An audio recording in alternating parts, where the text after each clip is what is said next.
There's something strange about real wealth.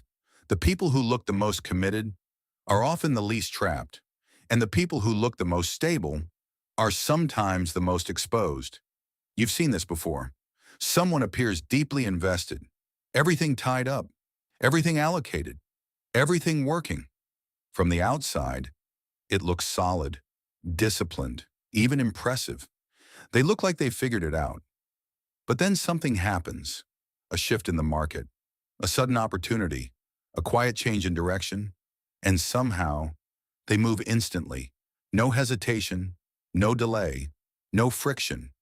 And you're left wondering, how? Because from where you're standing, everything you own is locked. Every decision you've made feels fixed. Every move you want to make requires rearranging everything else. And so here's the uncomfortable question. What if the strongest financial position isn't the one that looks the most invested, but the one that can move without being seen? Part 1. The idea you were taught that holds you back. You've been told something your entire life. Don't let money sit idle. Put your money to work. Maximize every dollar. It sounds responsible. It sounds smart. It sounds efficient. So you follow it. You invest everything. You allocate aggressively. You make sure nothing is wasted. And over time, your entire financial life becomes structured, tight, optimized, locked. At first, it feels like progress. You see growth. You see movement. You feel in control. But then something changes. You try to make a move, a real move, and suddenly you realize how little control you actually have. Part 2, when optimization becomes a cage. Optimization is addictive. It makes you feel like you're doing everything right. Every dollar has a purpose. Every asset has a role. Every decision has a reason. But here's the problem. The more optimized your system becomes, the less flexible it is. Because optimization removes slack. It removes space. It removes the ability to adjust quickly. And in a stable world, that works. But the world isn't stable. It shifts constantly. And when it does, your optimized system becomes a constraint. Part 3, the moment you realize you're stuck. There's a moment most people experience, but don't talk about. You see an opportunity, a real one, clear, obvious, time-sensitive, and you want to act, but you can't. But because your money is locked in investments tied to obligations, committed to structures, you start calculating. What do I need to sell? What can I move?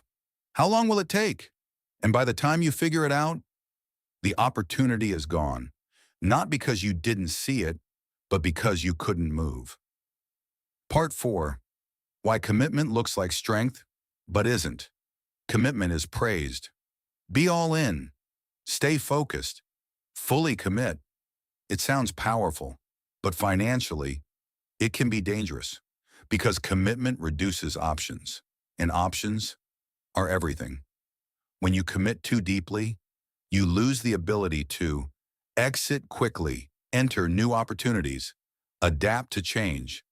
You become dependent on your current position, and dependency is weakness.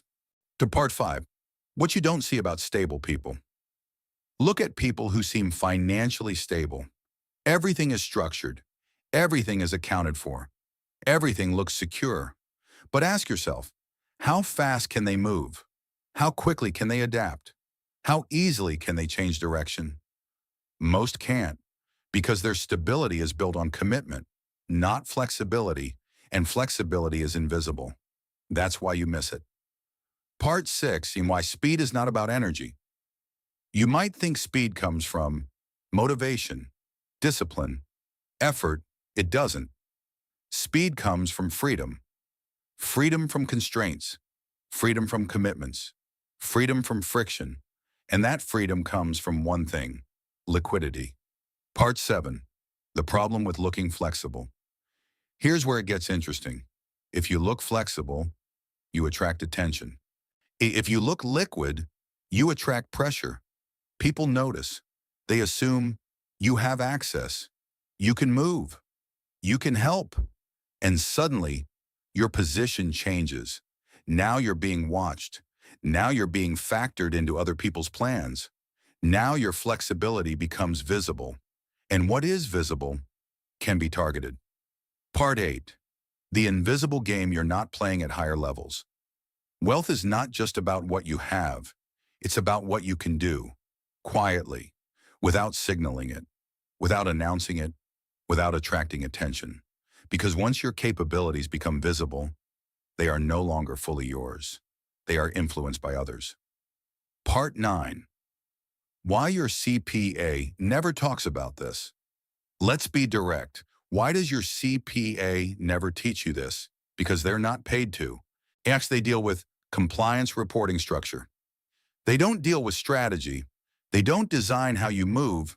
They manage what you already have. But wealthy families? They design movement first, structure second. Part 10. The turning point.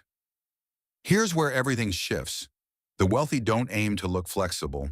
They aim to be flexible, quietly, strategically, structurally, because flexibility that is visible becomes vulnerability, but flexibility that is hidden becomes power. Part 11, the rule, stay liquid without appearing. So this is the rule, the one that changes everything, the one you were never taught. Stay liquid without appearing liquid. That means you maintain the ability to move without signaling that ability, because the moment people see your flexibility, they try to use it. So part 12, what liquidity really is. Liquidity is not just cash. That's the beginner definition. Real liquidity is optionality, the ability to enter quickly, exit cleanly, reallocate without disruption. It's movement, controlled movement, without friction. Part 13, how they structure this quietly. They don't sit on obvious cash. That would attract attention. Instead, they structure assets in ways that can be accessed quickly, can be leveraged silently, can be exited without noise from the outside.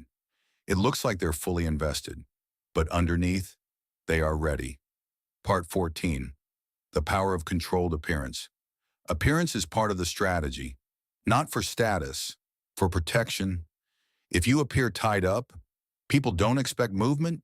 If you appear committed, people don't pressure you, and that gives you space to operate quietly. Part 15, why this gives them an edge. Because when something happens, they don't hesitate, they don't calculate, they don't rearrange, they act immediately, and that speed is what creates advantage. Part 16, the cost of being locked without liquidity. You miss timing, you miss opportunities, you stay stuck in bad positions, and over time, that compounds, not visibly, but structurally. Part 17, the shift you need to make from today. Change your thinking. Stop asking, how can I maximize this? Start asking, how easily can I move? Because movement is power. Part 18, the final realization. Wealth is not about how much you own. It's about how much control you have. And control comes from flexibility, not commitment, not optimization, flexibility, had an ending.